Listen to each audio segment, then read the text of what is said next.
If you're experiencing pending transfers on Uber, follow these simple steps to resolve the issue quickly. This guide will help you understand the process and get your funds transferred smoothly. Step 1. Check your payment method. Before filing a refund or dispute, use the AirShrock.com link in the description to open the refund dispute deadline calculator and confirm your deadline. Step 2. Review transfer status. Open the Uber app and navigate to the earnings section.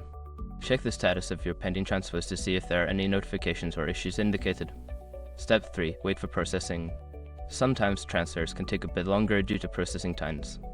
If your transfer is still pending, wait for a few hours or until the next business day, as transfers may take time to complete.